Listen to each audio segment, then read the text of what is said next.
She said, "Let's just be friends." After 4 years together, I said, "Perfect."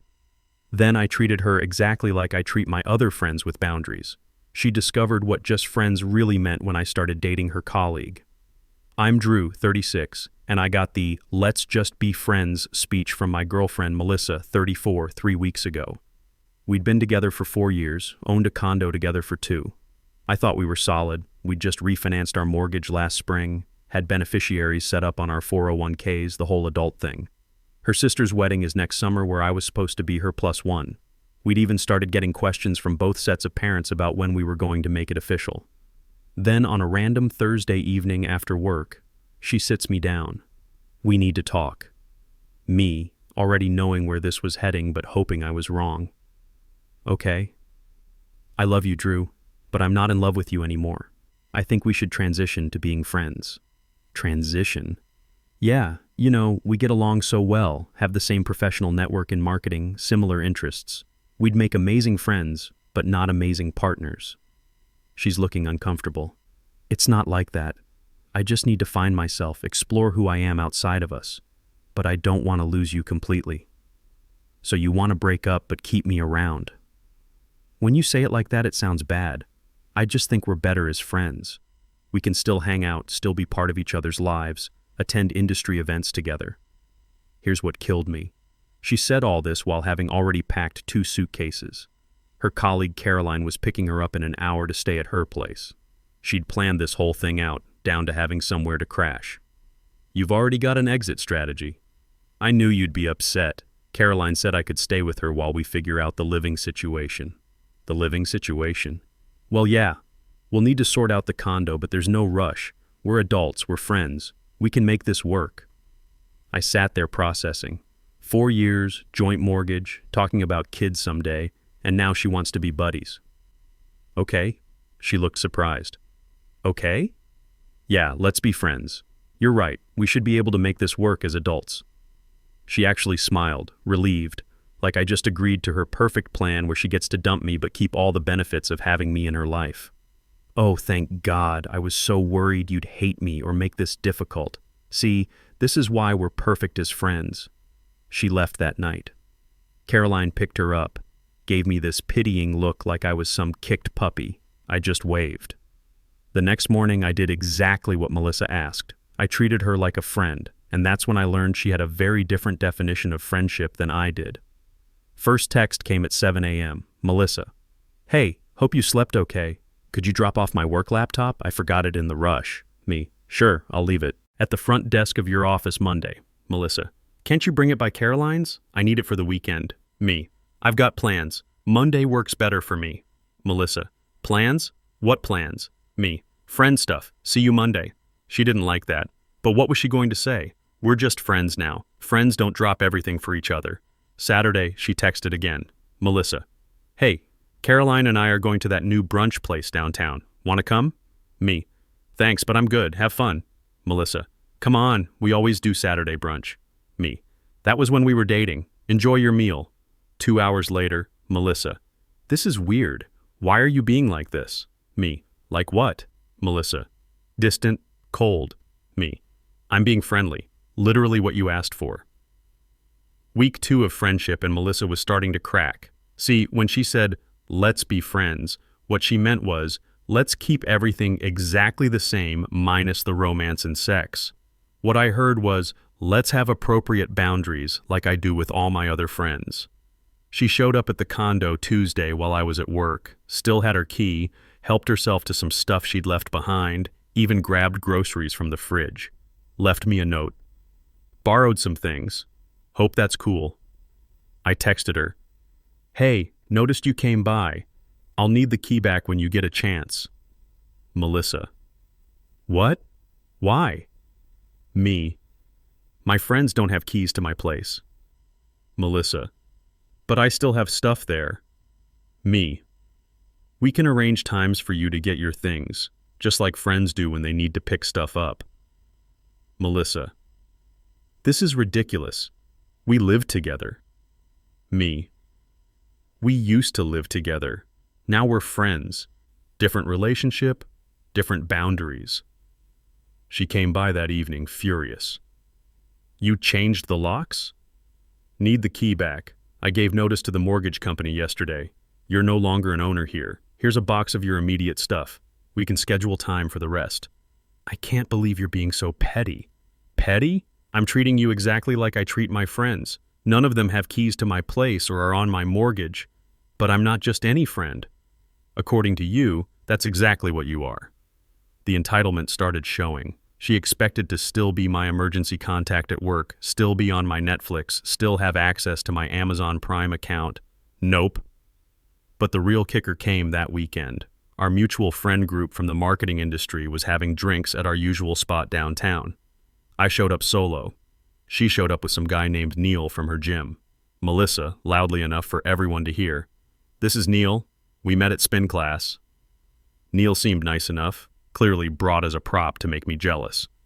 I shook his hand, welcomed him to the group, then proceeded to have a great time while paying them zero special attention. Halfway through the night, Melissa cornered me by the bar. You don't even care that I'm here with someone else. Why would I? We're friends. Friends date people. You're not even a little jealous? Are you jealous when your other friends date people? That's different. How? She couldn't answer because there was no answer that didn't admit she wanted me to pine for her while she found herself. But the interesting part, Caroline had been extra friendly all night. Kept finding excuses to talk to me, laugh at my jokes, actually listen when I talked about our latest campaign strategies. I wasn't trying to make anything happen, just being my normal self without Melissa's shadow over everything. Next morning, Melissa texts, Melissa, what was that with you and Caroline last night? Me. What was what? Melissa. You know what? The flirting. Me. We were just talking. Friends talk. Melissa. She's my friend. Me. And I'm your friend too, right? Friends can be friends with each other's friends. Radio silence for 3 days. Then Thursday, she tried a new tactic. Melissa. I think I made a mistake. Me. About what? Melissa. Us. Maybe we should talk. Me. Sure. What's up? Melissa. In person? Over dinner? Our place? Me. You mean Marcello's? I actually have plans, but we could grab coffee Saturday afternoon if you want to chat. Melissa. Plans with who? Me. Does it matter? Friends don't need to report their schedules to each other. Melissa. Is it Caroline? Me. Coffee Saturday or no? Melissa. This isn't how friends act. Me. This is exactly how friends act. You're thinking of how boyfriends act. Common mistake. 3 weeks in, and Melissa's finding herself journey was not going as planned. Neil from spin class ghosted her after 2 dates. Turns out he wasn't interested in being anyone's rebound. Meanwhile, I was living my best life as a single guy with excellent boundaries and a clear conscience. Then Caroline made her move. She texted me Thursday night. Hey, random question, but I have an extra ticket to that digital marketing conference next weekend. Interested? Now I need to be clear. I didn't pursue Caroline. Didn't even think of her that way until she started showing interest. But she was smart, attractive, successful in her own right, and most importantly, knew exactly what she wanted. No games, no transitions, no keeping me as a backup plan. Me. Sure, sounds interesting. Caroline. Great. Fair warning, though. Melissa's being weird about us hanging out. Just wanted you to know. Me. Noted. Still interested if you are. Caroline. Definitely. Pick you up at 8? Saturday came. I got dressed up, feeling good. Hadn't been on a real date in 4 years. As I'm heading out, my phone explodes. Melissa. Are you serious right now? Me. About what? Melissa. Caroline told me you're going out. Me. She invited me to a conference. Melissa. You can't date my friend. Me. Why not? We're both single adults. Melissa. Because it's girl code. She can't date my ex. Me. I thought I was your friend, not your ex. Melissa. You know what I mean. Me. I really don't. Friends don't have dibs on who their friends can date. She called 17 times.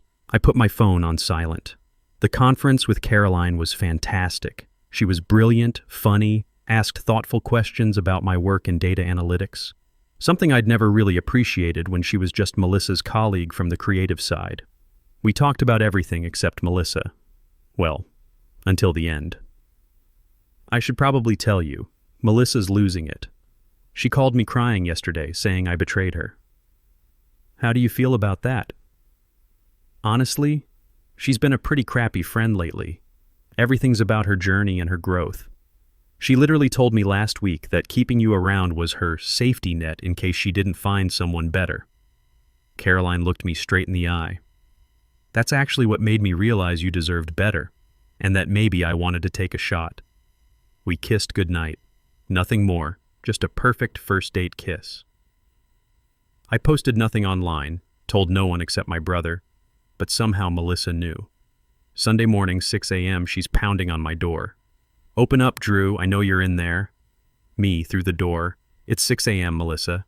I don't care, we need to talk. About what? You kissed her. My friend. I opened the door. She looked rough, hair unwashed, eyes red, wearing the same outfit from Friday. You're doing this to hurt me. I'm living my life. You're the one who decided we shouldn't be together. I said friends, not that you could date my friends. You said you needed to find yourself. I'm letting you, while I move on with Caroline. She's single, I'm single, we like each other. That's how dating works. She tried to push past me into the condo. I blocked her. You don't live here anymore. I have things inside. Then schedule a time to get them, like we discussed. You're being cruel. I'm maintaining boundaries. There's a difference. That's when the real entitlement showed. She started a campaign calling mutual friends and colleagues in our marketing network, spinning stories about how I was revenge dating her friend, how I was manipulating the situation to hurt her. Some people bought it initially. Most didn't once they heard the full story. Our mutual friend Brad from the agency called me. Bro, Melissa's saying you're only dating Caroline to get back at her. Did she mention she dumped me to find herself but wanted to keep me around as a friend? She left that part out. Funny how that works. But Melissa wasn't done. She tried to sabotage my reputation at work, calling my boss claiming to be my emergency contact, saying I was having a mental health crisis and needed time off. My boss called me, concerned. Your ex-girlfriend called, said you're struggling. Ex-girlfriend being the key word there. I'm fine. She's having a hard time with boundaries after our breakup. She seemed very convinced you needed help. I'll handle it. Sorry she bothered you. Documented everything with HR and started a paper trail just in case. In our industry, reputation matters, and I wasn't about to let her sabotage mine. A month after the let's be friends conversation, Melissa's carefully constructed plan had completely backfired. Caroline and I were officially dating. Nothing rushed, just two adults who knew what we wanted. Melissa, on the other hand, was spiraling. She tried everything. First, she attempted to turn Caroline against me by sending her screenshots of our old conversations, love notes I'd written, photos from our trips together. Caroline showed me everything. She's trying to make me jealous of your past relationship. Is it working? No, it's actually showing me how patient you were with her manipulation. Kinda makes me appreciate you more. Then Melissa tried the nuclear option. She claimed she was pregnant. Text at 2 a.m. We need to talk. I'm late. Me. Late for what? Melissa. You know what I mean. I'm pregnant. Me. Congratulations. Who's the father? Melissa. Are you serious? You. Me. Interesting, considering we haven't had sex in 2 months. Melissa. It can take time to show up. Me. And you've been with how many guys since then? Neil from spin class. That guy from the bar Caroline mentioned? Melissa. I can't believe you're accusing me of lying. Me. I'm not accusing. I'm doing math. If you're pregnant and think it might be mine, let's handle this properly. Doctor's appointment, paternity test when possible. Radio silence. Next day. False alarm, got my period. Convenient. But the real meltdown came when she realized I'd been serious about dividing our shared life properly. See, when she left, she assumed I'd keep paying for everything while she found herself. The condo utilities, the shared phone plan we'd gotten for the family discount, even the premium cable package with all the marketing trade publications. I got a call from her mother. What's this about you canceling Melissa's phone? I removed her from my family plan. She needs to get her own. But she can't afford that right now. Then she should have thought about that before ending our relationship. You're being petty. After 4 years? I'm being practical. Friends don't pay each other's phone bills. She made a mistake. She realizes that now. Then she learned a valuable lesson. The peak entitlement came when Melissa found out Caroline and I were planning a weekend trip to Napa, the same wine region where Melissa and I had gone for our 3rd anniversary. We'd discovered this amazing boutique winery that did private tastings, and I wanted to share it with Caroline. Melissa sent a novel-length text about how I was rewriting our memories and disrespecting what we had. How dare I take her friend to our special place? Me. It's a public wine region. You don't own Napa Valley. Melissa. You know what you're doing. Me. Yeah, taking my girlfriend on a nice weekend trip. Melissa. She's not your girlfriend, she's my friend. Me. Was, past tense. She dropped you after you tried to guilt trip her for being happy. That's when Melissa made her biggest mistake. She showed up at Caroline's advertising agency, caused a scene in the lobby. Security had to escort her out. Caroline's boss was not amused. In our industry, professional reputation is everything, and having your personal drama spill into the workplace is career suicide. Caroline called me, shaken. She's lost it, completely lost it. She screamed that you stole her life in front of my entire creative team. Want to file a restraining order? I might have to. This is insane. My boss pulled me aside and asked if I needed time off to handle personal issues. I had to explain the whole situation. The workplace incident was the final straw for everyone in our professional network. Word travels fast in marketing circles, especially when someone has a public meltdown at a respected agency. Melissa's reputation took a massive hit.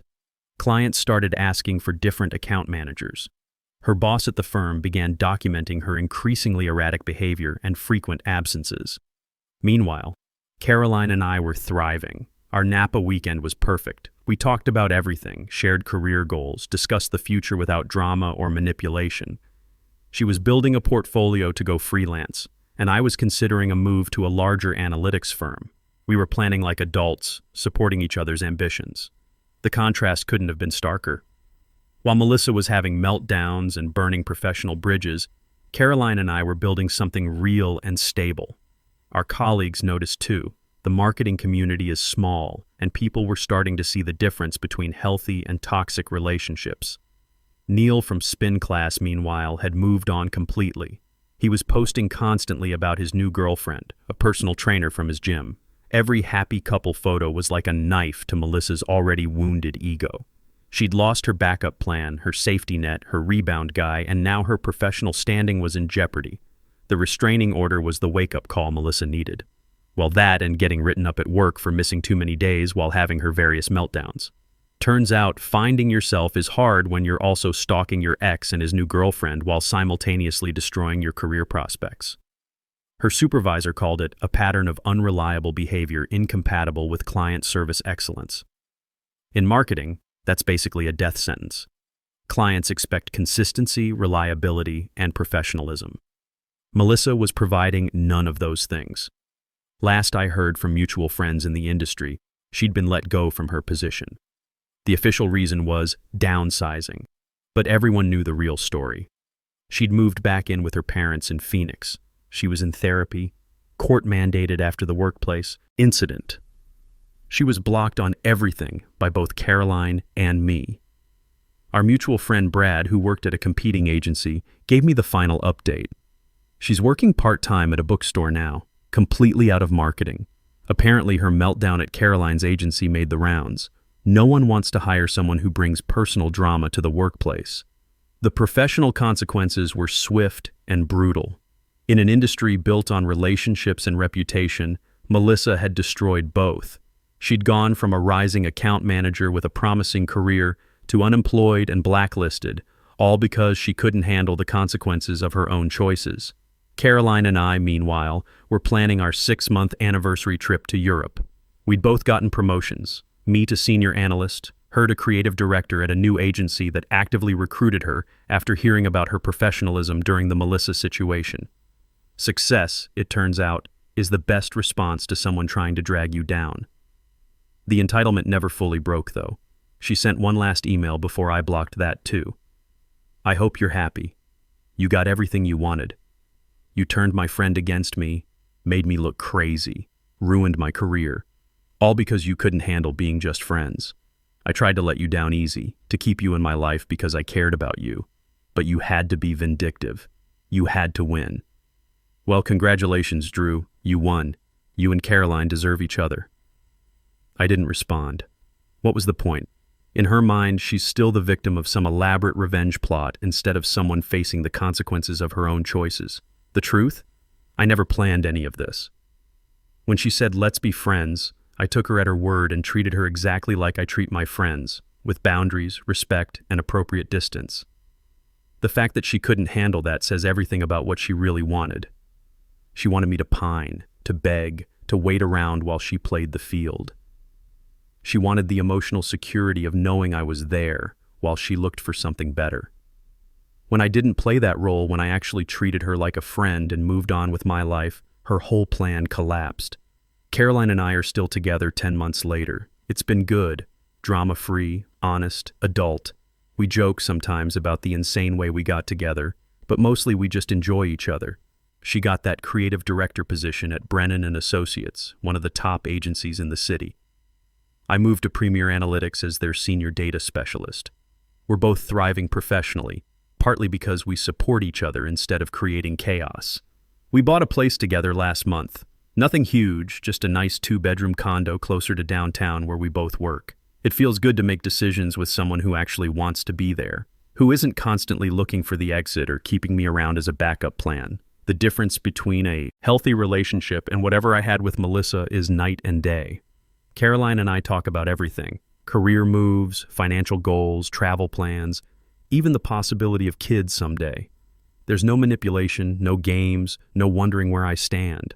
When she says something, she means it. When we make plans, we both show up. It's refreshingly simple. Our friend Brad hosted a holiday party last month, and several people mentioned how much happier I seem. "You're like a different person," said Jennifer from the Morrison group. "More relaxed, more yourself." It's funny how being with the wrong person can dim your personality without you even realizing it. I ran into Neil at a coffee shop a few weeks ago. He's engaged now to that personal trainer, planning a summer wedding. We talked briefly about the whole Melissa situation. "Dodged a bullet there," he said. "She was clearly using me to make you jealous. When that didn't work, she completely lost interest. No thank you to being someone's prop." Even Neil, who only knew her for 2 weeks, could see what I'd missed for 4 years. The pattern was always there: the manipulation, the entitlement, the inability to handle not being the center of attention. I just got used to managing it instead of recognizing it for what it was. The professional fallout for Melissa was complete and lasting. The marketing world in our city isn't that big, and word travels fast about people who bring personal drama into the workplace. Her reputation preceded her wherever she applied. No one wants to hire someone who might show up at their office screaming about personal relationships. Caroline heard through industry contacts that Melissa had tried to rebrand herself, claiming she was taking time to focus on mental health and exploring new career opportunities. The reality was simpler. She'd been effectively blacklisted from marketing roles in any reputable company. "It's actually sad," Caroline said when we heard she'd moved to Phoenix. She had real talent for account management. If she'd just handled things professionally, she could have rebuilt her career even after we started dating. But the workplace incident killed any chance of that. I felt a brief moment of something that might have been pity, but mostly I felt grateful. Grateful that I'd learned to set boundaries. Grateful that I'd found someone who wanted to be with me, not just keep me around as emotional insurance. Grateful that I'd discovered what a healthy relationship actually looked like. The most satisfying part? I didn't have to do anything vindictive to achieve this outcome. I just lived my life according to the terms she set. When she said friends, I treated her like a friend. When she tried to maintain girlfriend privileges, I maintained friend boundaries. Her downfall was entirely self-inflicted. That's the lesson I'd share with any guy facing a similar situation.